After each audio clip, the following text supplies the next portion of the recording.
And then I had to get my bike fixed. I got the cable fixed. I had to pay the guy a bunch of money because he had to like open up the thing because when it broke, he had to pick it out, and he did a dismal job of adjusting my derailleur. It was totally fucked up, but at least it worked. And then I had to do something else. Oh, I got 3 beers because I cut up the bottles, the cans, to put in inside of my rack because it had stretched out so much. But I noticed pretty soon after that, even though I spent like 3 hours doing that and I was kind of drunk. And I think that's when I smoked the last of my weed too that day. My rack was like just about to crack. Oh, I had to get a new tire too. It was totally sliced open. Maybe because of the roads. I hit something on the road in Germany, or maybe because my rack had gone down and sliced it because I have like the metal going down it. But Germany is a bicycle killer. Like hitting Germany after being so long in Scandinavia was a major culture shock because in Scandinavia, everybody speaks perfect English without an accent. Perfect fucking English. Unbelievable. As soon as I got to Germany, nobody could speak English. And when I first came to Germany, my memories were that they could speak English. So maybe they can speak better English in the south than the north. I don't know, but it's all of a sudden they only want to speak German with me. And it seems like a lot of them can't even speak English. But as far as bike touring goes, Germany has bike paths as well, just like Denmark and the Netherlands.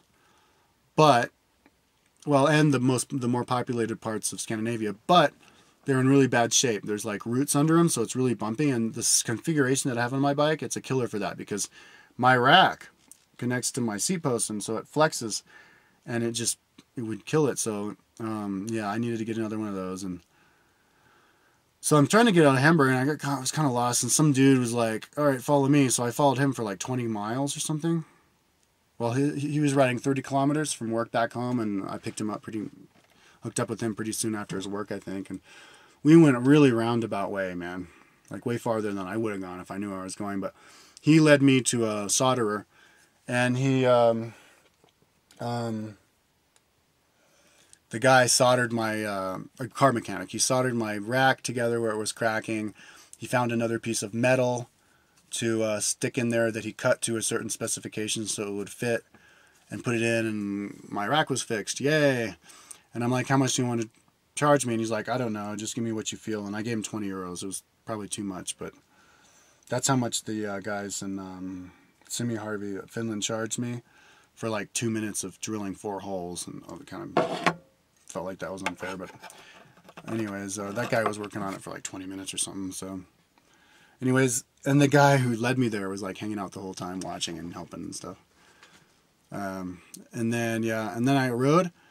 Yeah, and I was on the bike paths, man. You can't cover that many miles in Germany if you're riding the bike paths because it's so bumpy. But it was cool being stoned. Was I still stoned? No, I wasn't stoned. I was wishing I was stoned. Wishing I bought more weed. Riding the bumpiness, because I was riding the bumpiness stoned the other day, and it was like cool, you know. Not worrying about cars, just riding stoned after not being stoned for so long. But yeah, I'm riding down, and then I don't know how many long days it took. I can't remember. Got to Netherlands first time I got to. Well, I crossed the Netherlands. I'm riding down a normal looking road, and these cops pick me up and they take me off the road and they drive me in their paddy wagon over to the bike path. They're like, dude, didn't you see the sign that said no bikes? I was like, what? They're like, yeah, that thing there, and it's like a circle with a bike in it, but they don't have the cross, so people could get confused and think that means the bikes are allowed. But I didn't even see the sign at all. I was just minding my business. The next thing I know, I'm getting pulled over. So I was like, oh yeah, of course. In the Netherlands, if you're sharing a road with a car, then you're breaking. Then that's not good. You don't have to do that ever. Netherlands is really cool. Bicycles have their own paths everywhere. So I got in there, and then I rode into my first town, and I bought weed. Yay! I asked some girl. I was talking to some dude who's like, yeah, all interested. And then anyway, he takes off, and then some girl, I'm like, yo, do you know where I can buy marijuana? She's like, you mean weed? I'm like, yeah. She's like, oh yeah. Right there. And it was like right there was a weed shop. So I went in, got my weed, 12 euros, big old bag, kind bud. And had to buy some other things, buy a map of town. I bought too many maps, spent too much money buying maps, but I wanted to experiment with knowing all the maps and stuff, but it wasn't really necessary. I rode across Flavoland, I think it's called, It's the part of Netherlands that is land that they put there, that they created by dumping dirt in the ocean, and it's pretty big, across to Amsterdam, and it's totally flat. And the guy who I bought the map was like, you don't want to go through there, that's boring. But I wanted to try it just to know what the land looked like, because they have a bunch of like big cities there, and I don't know. I want to study like how they made that, how long that took them, because it's pretty impressive. Anyways, rode into Netherlands, Amsterdam. And the last part of it, I was going against the wind, riding pretty hard. My legs were kind of hurting, and my legs were kind of sore, so I got a pretty good workout on that last bit. And then I hung out in Amsterdam for I think it was 6 nights, 5 days, but it seemed a lot less than that. I got really stoned, and I wish I was there another week. I did not really get to see Amsterdam. I still don't know Amsterdam. I still do not know how to get around Amsterdam. I was there for 3 days, 5 months beforehand, and then I was there for 5 days, and I know Amsterdam less than I know any other city. Because because I was stoned off my ass. That's the main reason. But Amsterdam's set up with these concentric rings of water. So if you ride down a road, you'll get farther away from where you're going. You can't just ride down the road so many blocks and then take a left and go so many blocks and then you'll be there. It doesn't work like that. It's not grid. It's really confusing. You have to always be looking at the map to know where you are, or you'll just get sprung out into the edge of town, So if you get to the edge of town where the buildings disappear, that means you're out of the town. You have to turn around and go back from where you came from, So I pretty much spent 5 days being lost, stoned off my ass, lost. But I did trip one day. Mushrooms that I bought there, the Hawaiians, and talked for an hour, until the battery in my camera died. But then it mysteriously disappeared when I got home, so I never got to see it. But I stayed, the first night I was there, I stayed at a campsite because it was only €8. But then another euro, you take a shower. Hundreds of people at this campsite, all like hippies, dude. All the tourists who go to Amsterdam are hippies, stoned. You can smell weed. You can pretty much smell weed constantly in the city, and all of Amsterdam, and in this campsite. A bunch of people with dreadlocks there in the campsite. And it was a cool campsite because they had a big old buffet in the morning, and then bands at night playing. They had these rappers. That was at the employee party, but we were round robin it, in English. I don't know where they were from. It's half black dudes. I think they were Europeans, but yeah. So then I camped out right on the edge of town and just rode the bike path out along the towards the south along the canal until I see my first field. It was only 10 or 15 minutes riding out there, and then I could camp out. And I didn't get to go to the sauna. I did go to Smokey's disco and sit there and listen to music and smoke weed in the middle of the disco, which was trippy.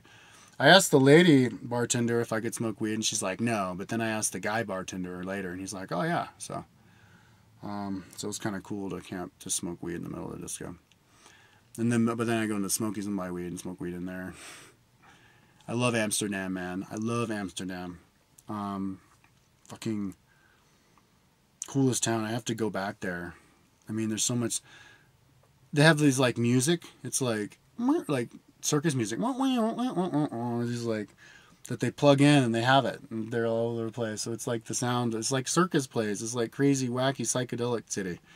With that, and then they have street performers, these badass breakdancers, which I have in my video, but my battery died, so I didn't get to see the good parts where they do some amazing stuff. Yeah, bikes everywhere, canals everywhere, more canals there than in Venice.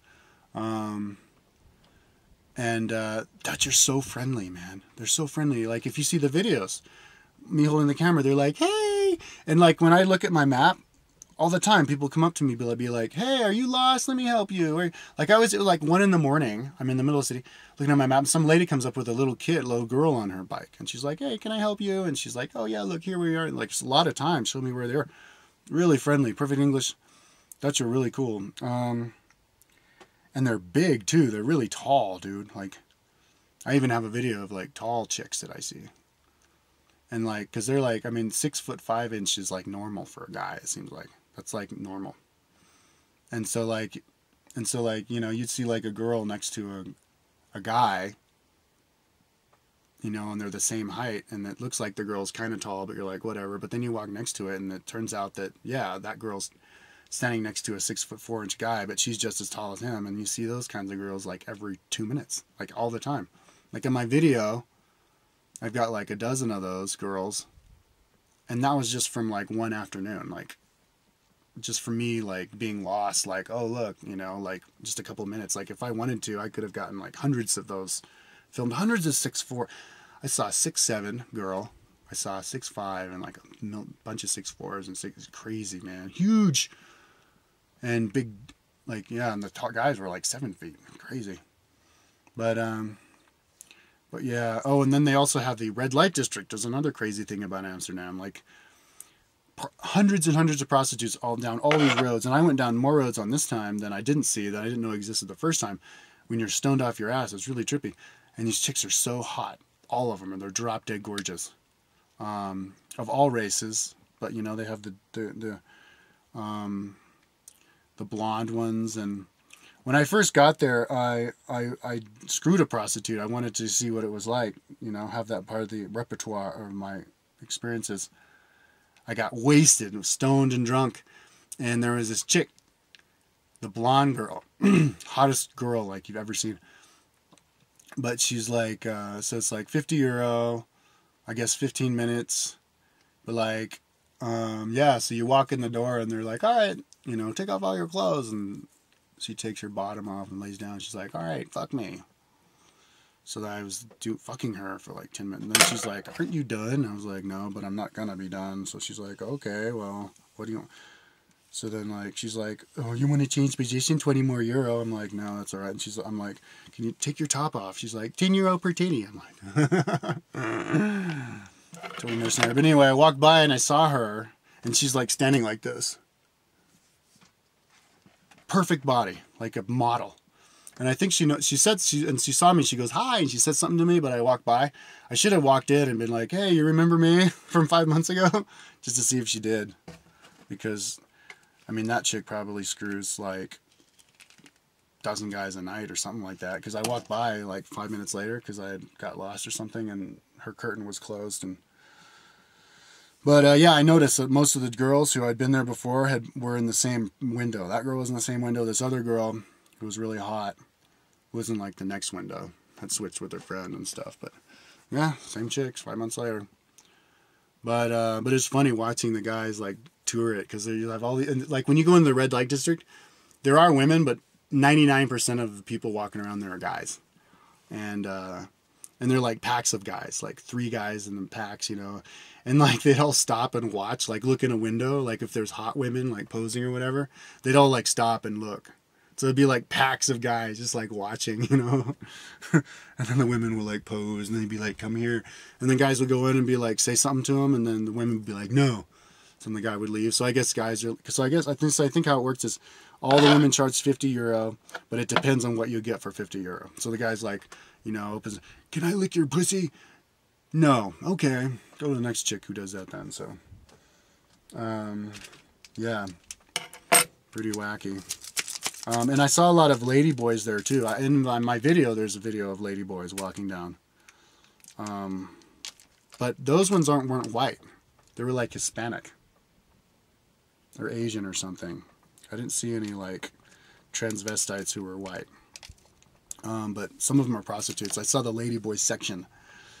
Yeah, some pretty clearly male prostitutes. And that was in the section where they also have the drugged out ones. Like 5 months ago, I saw this really drugged out girl who's like, and then the fat ones too. So it's like whatever you want. Yeah, Amsterdam isn't crazy, man. And you know, the music is amazing. They have like disco music all over the place there, which I love. And like they play the videos, like in all the smoke shops, they have the videos playing, MTV videos, music, or not MTV, music videos. With the music, and then in Smokey's Disco they have the really nice speaker with the video playing, and then the big screen, and then the TV. So I love that when you're stoned. So yeah, Amsterdam is my favorite city in the world, man. So anyways, that was my tour, and then I rode. So then the way that I got back is I took the subway, which was kind of expensive, to the